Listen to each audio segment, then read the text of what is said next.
Dicas, informações e sua dúvida sobre saúde, respondida aqui na Aranãs. Plantão Médico, com o Dr. Pedro Pimenta.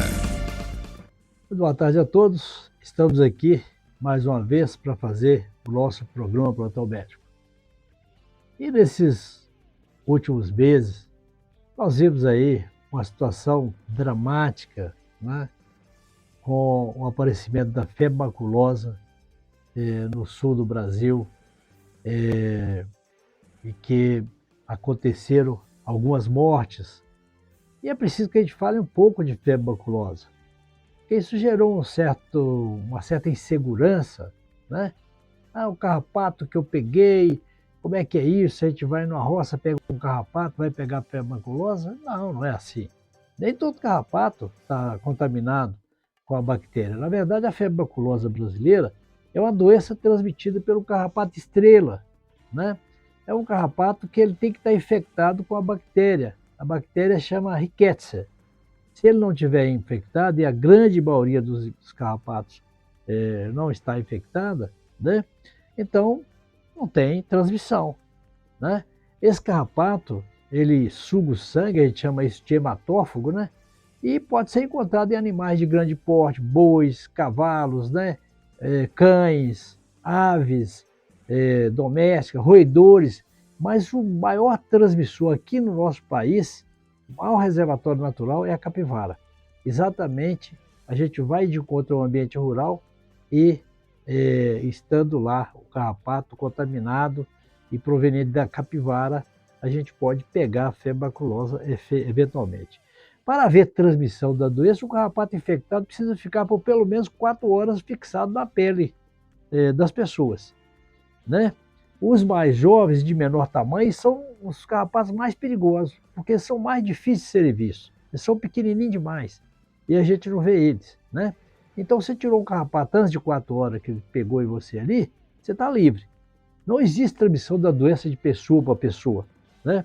Quando a bactéria cai na circulação, é um problema seríssimo, porque ela causa uma vasculite, um processo inflamatório nos vasos sanguíneos. Isso é grave.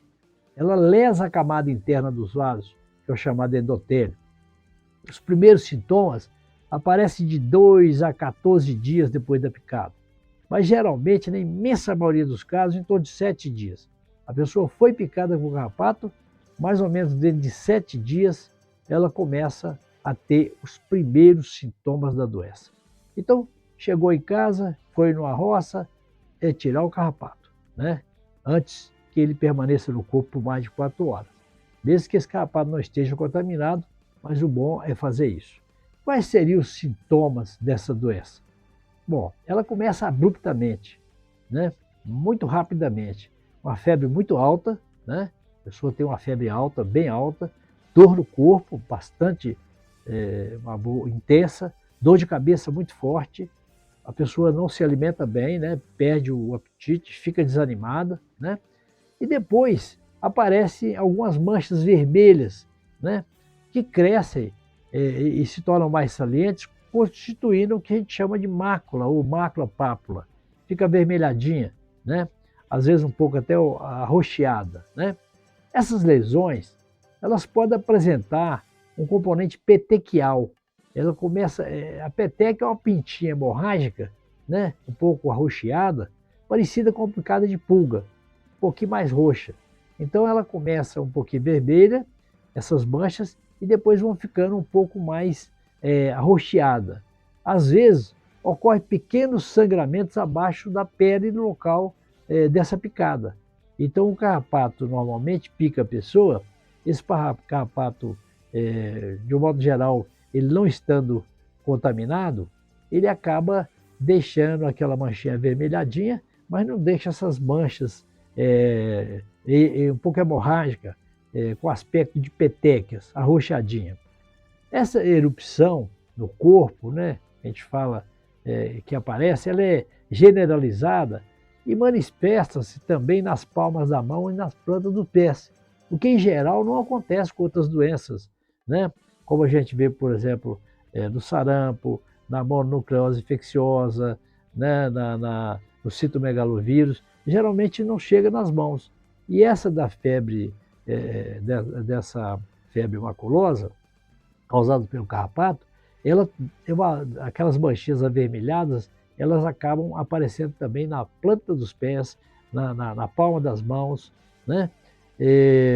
No Brasil, há casos de febre maculosa, principalmente em São Paulo, em Minas Gerais, no Rio de Janeiro, no Espírito Santo, na Bahia, de Pernambuco, mas não é impossível que ocorra em outros lugares.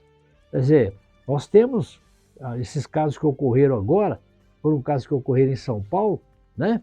E esses casos, evidentemente, que foram casos pontuais, né? Vamos dizer assim, porque lá eles foram numa festa, né? Como de fato acontece, a gente vai para a fazenda, né?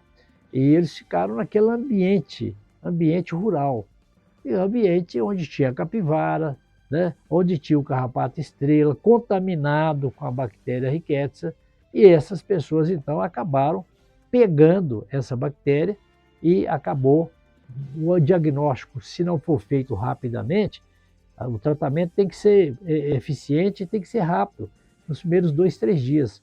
Senão vem aquela vasculite, aquele processo grave, né? Com choque, com insuficiência renal, com problemas graves, e a pessoa pode falecer, como aconteceram em alguns casos, né? Mas existem, não é impossível, como eu disse, aparecer em outros lugares, mas nesses lugares são os mais frequentes. Existe uma vacina para a febre maculosa brasileira, mas ela não é indicada como rotina, porque a proteção dela é parcial. Além de a doença ser muito pouco frequente, não é uma doença frequente, a gente vê que desse pessoal todo que frequentou a festa lá, me parece que foram mais de 2.000 pessoas, né? O número de pessoas que ficaram doentes foram poucas. Então, mas é uma doença grave. Mas a vacina não dá proteção, é a proteção parcial, né? E como a febre maculosa, se for diagnosticada corretamente, o tratamento dela é muito eficiente, então a vacina para a febre maculosa brasileira é uma vacina que não é usada de rotina, né? Não é usada de rotina. O tratamento da febre maculosa, desde que ela seja diagnosticada rapidamente, é um tratamento eficiente, né? E que resolve o problema. Nós fazemos o diagnóstico da febre maculosa através de um exame chamado de imunofluorescência indireta. É um exame específico para o diagnóstico da febre maculosa brasileira. Até por volta do 10º dia da doença, podem não ser encontrados anticorpos pelos exames sorológicos. Então esse é o problema. Você suspeita de febre maculosa brasileira, mas você não pode esperar o 10º dia, você entendeu? Para poder começar a tratar, porque no 10º dia o paciente já vai estar morto. Então é um exame específico, mas você tem que pedir o exame, né? Esse exame demora para achar os anticorpos no sangue mais ou menos 10 dias, você vai achar o diagnóstico de febre maculosa, às vezes, depois do paciente já estar complicado. Então, muitas vezes, o que você tem que fazer é o diagnóstico clínico. Fez o diagnóstico clínico, o diagnóstico do paciente teve ada rural, retirou o carrapato do corpo, ele está com aquela febre alta, dor no corpo, mal-estar, erupção no corpo, diagnóstico diferencial, febre maculosa, inicia o tratamento. Agora, exame vai dar positivo mais tarde, vai confirmar, etc. Mas o tratamento tem que ser nas primeiras 24, 48 horas, no máximo 72 horas. Então, é muito importante que uma segunda amostra seja coletada. A gente faz a primeira amostra imediatamente. Depois coleta uma segunda amostra, daí 15 dias, para confirmar se a primeira amostra der negativo. Entretanto, não se deve esperar, como eu disse, todos esses resultados, porque a doença mata, e mata muito. Cerca de 50% ou mais morre com a febre maculosa se ela não for tratada adequadamente, né? Então, é lógico, o tratamento tem que ser rápido e eficiente. Os casos da doença são de notificação compulsória. A gente sempre tem que relatar para o Ministério, para a Secretaria de Estado da Saúde. A febre maculosa brasileira tem cura, desde que o tratamento com antibiótico, que é um tratamento fácil, com tetraciclina ou clorofenicol, seja introduzido nos primeiros 2 ou 3 dias. Em geral, a partir de 7 dias sem tratamento, as lesões causadas pela doença são irreversíveis e dificilmente conseguem evitar o óbito. O ideal é manter o remédio por 14 dias, mas logo nas primeiras doses o quadro começa a regredir e evolui para a cura total. atraso no diagnóstico e, consequentemente, no início do tratamento, pode provocar complicações graves, como o comprometimento do sistema nervoso central, os rins, os pulmões, lesões vasculares, levar ao óbito. Então, tem alguns conselhos: evitar contato com o carrapato, se por acaso estiver com a área em que eles possam existir, examinar o corpo cuidadosamente a cada 3 horas pelo menos, porque os carrapatos estrela transmitem a bactéria responsável pela doença só depois de pelo menos 4 horas em contato da pele. Usar roupas claras facilita enxergar o carrapato, né? Colocar barra nas calças para dentro das meias, né? E calçar botas de cano longo, mais alto, nas áreas que possam estar infestadas por carrapato. Ter cuidado em retirar o carrapato que estiver grudado na pele. Você não pode quebrar o carrapato no meio, tem que tirar ele pelo ferrão, bem na base do carrapato. Não esquecer de que os sintomas iniciais da febre maculosa são semelhantes aos de outras infecções, como gripe, como dengue, né? Como chikungunya. A assistência tem que ser imediata. A gente tem que estar atento ao aparecimento dos sintomas comuns a vários tipos de infecção e, evidentemente, procurar um médico. Uma febre estranha, uma erupção no corpo, procurar um médico para fazer tratamento. Se o diagnóstico for feito corretamente, o tratamento é eficiente. Sobre febre maculosa, era isso que eu tive para hoje. Muito boa tarde e até a próxima quarta-feira. Plantão Médico. Participe enviando sua pergunta sobre saúde através do nosso WhatsApp 33991293000.